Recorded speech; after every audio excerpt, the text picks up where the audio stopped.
கிரீஷ் என்ற நண்பர் மின்னஞ்சல் பண்ணியிருக்காரு. இப்போ அட்லாண்டால யூஎஸ்ல ஒர்க் பண்ணிட்டு இருக்கேன். சாஃப்ட்வேர் இன்ஜினியரா இருக்கேன். லவ் குரு. என்னுடைய வாழ்க்கையில காதல் பதித்த காலடி தடங்கள் பற்றி உங்களுடைய நிகழ்ச்சியில பதிவு பண்ணணும்னு நினைச்சுதான் இந்த மின்னஞ்சல எழுதியிருக்கேன். வந்தனா அவங்களை நான் முதலாக பார்த்தது என்னுடைய ஒரு ரிலேட்டிவ் வெட்டிங்ல தான். பார்த்த உடனே விழுந்துட்டேன். அதை சொல்றதுல எந்த விதமான கூச்சமோ தயக்கமோ எனக்கு கிடையாது. அழகுனா அப்படி ஒரு அழகு. எப்படியோ தேடி பிடிச்சு என்னுடைய நம்பர் பிடிச்சு என்கிட்ட பேசினாங்க. என்னுடைய பர்த்டே February 15th, அவங்களுடைய பர்த்டே February 16th. அடுத்தடுத்த நாட்கள் பிறந்திருந்தோம். ஒருத்தங்களுக்காக ஒருத்தங்க பிறந்திருந்தோமா அப்படிங்கிற ஒரு கேள்வி மனசுக்குள்ளார வர ஆரம்பிச்சதுன்னாரு.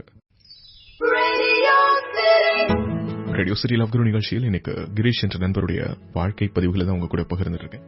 ரிலேட்டிவ் தான், பட் இருந்தாலும் எங்களுக்கும் அவங்களுக்கும் நிறைய டிஃபரன்சஸ் இருந்தது. எனக்கு அப்பா கிடையாது, அம்மா மட்டும்தான். கொஞ்சம் கஷ்டப்படுற ஃபேமிலி. ஆனா அவங்க ஃபேமிலி அப்படி இல்ல. அவங்க பார்ன் வித் சில்வர் ஸ்பூன்னு சொல்லலாம். ஸோ அப்படிப்பட்ட ஒரு குடும்ப பின்னணியிலேருந்து வந்தவங்க. அப்போ மெடிசன் படிச்சுட்டு இருந்தாங்க, நான் அப்போ இன்ஜினியரிங் படிச்சுட்டு இருந்தேன். பட் இந்த வேறுபாடுகள் எதுவுமே எங்களுக்கு பெருசா தெரியல. 2 பேருடைய வீட்டுக்கும் எங்களுடைய காதல் தெரிய வர வரைக்கும். அவங்க அப்பா என்னுடைய வீட்டுக்கு வந்து பேசினாரு. என்னதான் நம்ம ஒரே ஆளுங்களா இருந்தாலும் உங்க ஃபேமிலி வேற, எங்க ஃபேமிலி வேற. ஒரே பொண்ணு, ரொம்ப செல்லம் கொடுத்து வளர்த்திருக்கேன். அது ஏதோ அப்படி இப்படி பேசியிருக்கலாம், பட் உங்க பையன் கிட்ட சொல்லிடுங்க, இது ஒத்து வராது அப்படின்னு சொல்லிட்டு என்னுடைய அம்மா கிட்ட மிரட்டல் துணியில பேசிட்டு போனாரு. நான் திரும்ப போன் பண்ணி வந்து நான் கிட்ட காத்துனேன். என்ன உங்க அப்பா விட்டு மிரட்டுறியா? இல்ல உங்க அப்பா என்ன நினைச்சிட்டு இருக்காரு, இப்படி மிரட்டினா நான் போயிடுவேன் அப்படின்னா. கட்டினா ஒன்னதான் கட்டுவேன். உடஞ்ச அழுதா ஐ லவ் யூன்னு சொன்னா. அந்த காதல் இன்னும் இறுக்கமாகுது அப்படின்னு தான் நான் நினைச்சேன்னாரு. யூஎஸ்ல அட்லாண்டால ஒரு மென்பொருள் நிறுவனத்தில் வேலை பார்க்கக்கூடிய கிரீஷ் மின்னஞ்சல் பண்ணியிருந்தாரு. அவருடைய மின்னஞ்சலை தொடர்ந்து அவர் பகிர்ந்த அவருடைய வாழ்க்கை பதிவு தான் இன்னைக்கு நான் உங்ககிட்ட ஷேர் பண்ணிட்டு இருக்கேன். இதெல்லாம் என்னுடைய வாழ்க்கையில நடந்து முடிஞ்சு 5 வருஷம் ஆயிடுச்சு. லவ் குரு. திடீர்னு ஒரு நாள் வந்து அவருடைய ஃப்ரெண்ட் கிட்ட இருந்து போன் வந்து நான் சூசைட் அட்டம் பண்ணிட்டா அப்படின்னு சொல்லிட்டு பதறி அடிச்சுட்டு ஹாஸ்பிட்டலுக்கு ஓடுன.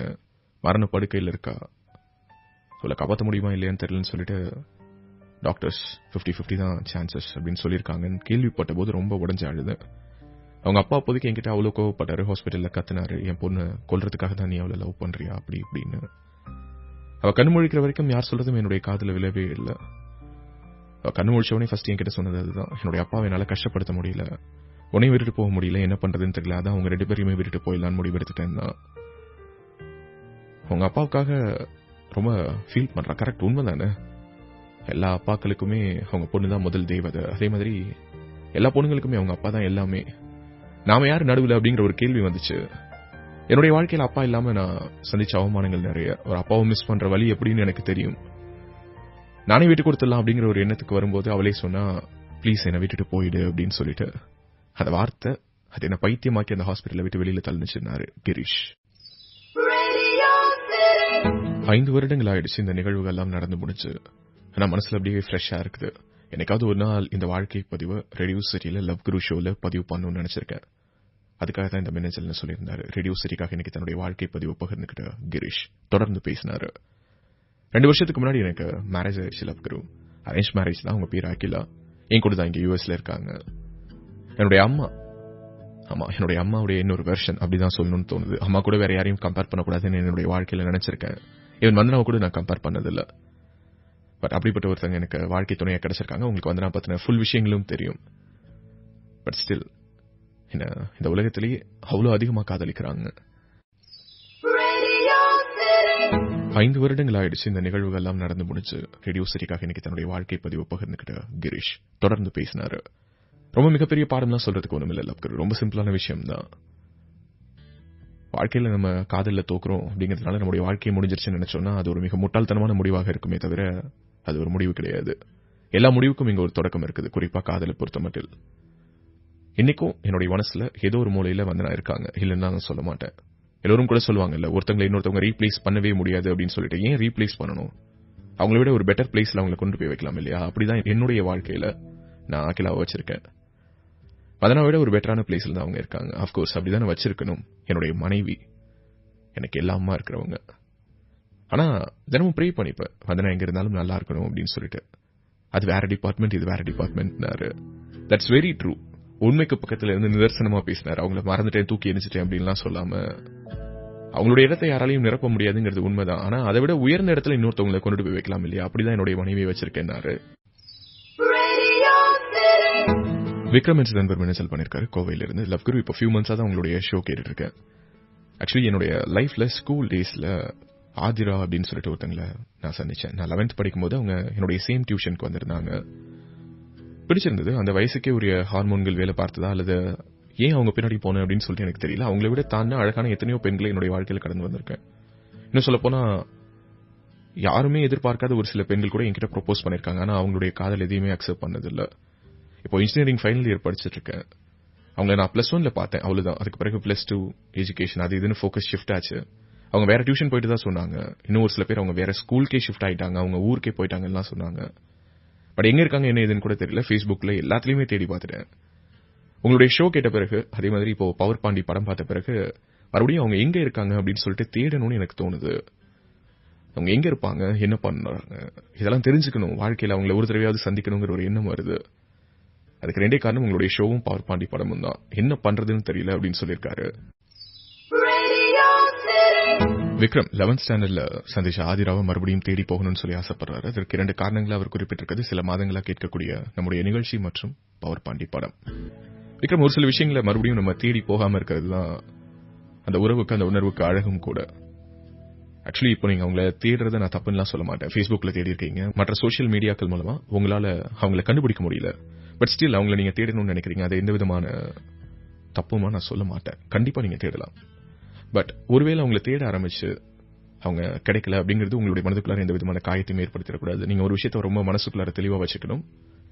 அவங்களை தேடி சந்திச்சீங்கன்னா சந்தோஷம். தேடி கிடைக்கல அப்படின்னாலும் நீங்க அந்த நினைவுகளை பத்திரப்படுத்தி அது ஒரு பொக்கிஷமா எடுத்துக்கணுமே தவிர அதுக்காக எந்த விதமான வருத்தமும் பட மாட்டீங்க, அதுக்காக டிப்ரெஸ் ஆகி உட்கார்ந்துட மாட்டீங்க அப்படின்னு தாராளமா தேடி போங்க, தப்பே கிடையாது.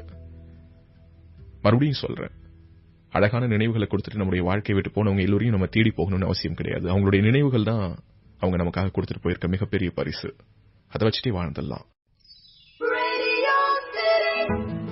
பிரவீன் என்ற நண்பர் மின்னஞ்சல் பண்ணிருக்காரு. கிட்டத்தட்ட 7 வருட காதல் லவ் குரு.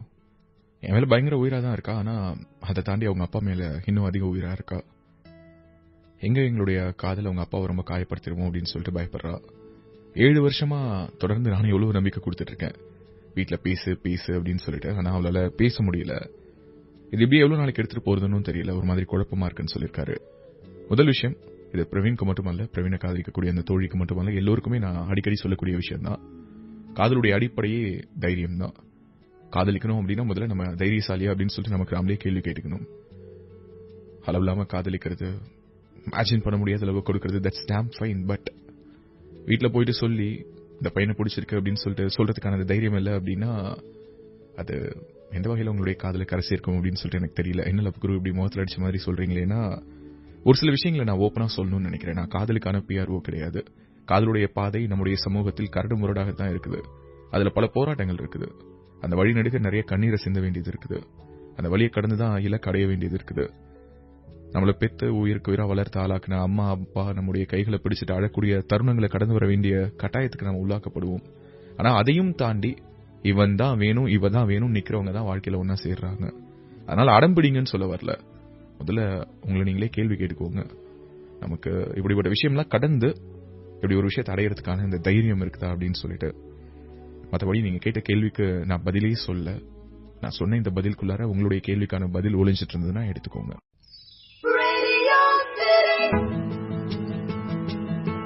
வாழ்க்கையில கனவு வரும். ஆனா கனவாகவே வந்த ஒரு வாழ்க்கை இன்னைக்கு என்னுடைய வாழ்க்கையில நிஜமாக மாறுமா மாறாதாங்கிற கேள்வியை முன்னாடி இருக்குதுன்னு சொல்லிட்டு அனு என்ற தோழி மின்னஞ்சல் பண்ணிருக்காங்க கோவையில இருந்து. நான் உங்க ரேடியோ சிட்டி லவ் குரு தொடர்ந்து பேசினாங்க. இன்ஜினியரிங் ஃபைனல் இயர் படிக்கிறேன். இன்னும் சில மாதங்கள்ல இந்த கல்லூரியை விட்டு போக போறேன். மனசுக்குள்ளார பல கேள்விகள் ஓடுது. என்னுடைய லைஃப்ல ஏன் ராஜேஷ் வரணும், அவன் என் லைஃப்ல வரப்போறான் அப்படிங்கிறது முன்னாடி எனக்கு ஏன் தெரியணும், இந்த நிமிஷம் வரைக்கும் என்னுடைய காதலை அவன் கிட்ட சொல்ல முடியாம நான் ஏன் தவிக்கணும், இந்த மாதிரி பல கேள்விகள். எந்த கேள்விக்குமே விடை தெரியல. ஆனா இந்த உணர்வு, இந்த வலி, இந்த வேதனை இது எல்லாமே ரொம்பவே பிடிச்சிருக்குது. என்னமோ பண்ணுது. ஆனா அப்படி என்னமோ பண்ணும்போது ரொம்ப சந்தோஷமா இருக்குதுன்னாங்க. அனு போல ரேடியோ சிட்டியில நீங்களும் உங்களுடைய வாழ்க்கை பதிவுகளை பகிர்ந்துக்க loveguru@myradiocity.com என்ற மின்னஞ்சல் முகவரிக்கு மின்னஞ்சல் பண்ணுங்க. அனு தொடர்ந்து பேசினாங்க. காலேஜில் அடி எடுத்து வச்ச 6வது மாசம் ராஜேஷை ஃபர்ஸ்ட் டைம் மீட் பண்ண என்னுடைய காலேஜ் பஸ்ல. எந்த டிபார்ட்மெண்ட்னு கேட்டான். அதுதான் எனக்கும் அவனுக்கும் இடையிலான ஃபர்ஸ்ட் கான்வர்சேஷன். அதுக்கு பிறகு அவன் என்கிட்ட எப்போ பேசுவான்னு சொல்லி நான் ரொம்ப நாள் காத்துட்டு இருந்திருக்கேன். எங்களுடைய காலேஜ் பஸ்ல ஸ்டாஃப்ஸும் கூட வருவாங்க. அதனால ரொம்ப ஈஸியாலாம் பேசிக்க முடியாது. அடுத்த கொஞ்ச நாள்ல அவனை வேற ஒரு பஸ்ல போட்டாங்க. 2 பேருடைய பஸ்ஸும் பக்கத்துல தான் நிற்கும். பஸ்ல ஏறும்போது பார்த்துப்பேன். என்ன அவன் பார்க்கறான்னு சொல்லி ஃப்ரெண்ட்ஸ் எல்லாம் சொன்னாங்க. ஆனா நான் பார்க்கும்போது ஒரு தடவை கூட அவன் என்ன பார்த்ததே கிடையாது. கொஞ்சம் வெக்கமா தான் இருக்குது. பட் ஸ்டில் அவன் என்ன பார்க்க மாட்டானா அப்படின்னு சொல்லிட்டு அவன் முன்னாடி நடந்துகிட்டே இருப்பேன். அவன் பார்க்கறானா இல்லையா அப்படிங்கறத தூரத்துல இருந்து என்னோட ஃப்ரெண்ட்ஸ் எனக்கு பார்த்து சொல்லுவாங்க. ஏய், கரெக்டா நீ பார்க்கும்போது அவன் பார்க்க மாட்டேங்கிறான். ஆனா நீ பார்க்காத போதெல்லாம் அவன் ஒண்ணுதான் பார்த்துக்கிட்டே இருக்கான் அப்படின்னு சொல்லுவாங்க. கேட்கும் போதே உள்ளுக்குள்ளார அவ்வளவு சந்தோஷமா இருக்கும். நாங்க அனு ஸ்டே டியூன். நான் உங்க ரேடியோ சிட்டி லவ் குரு.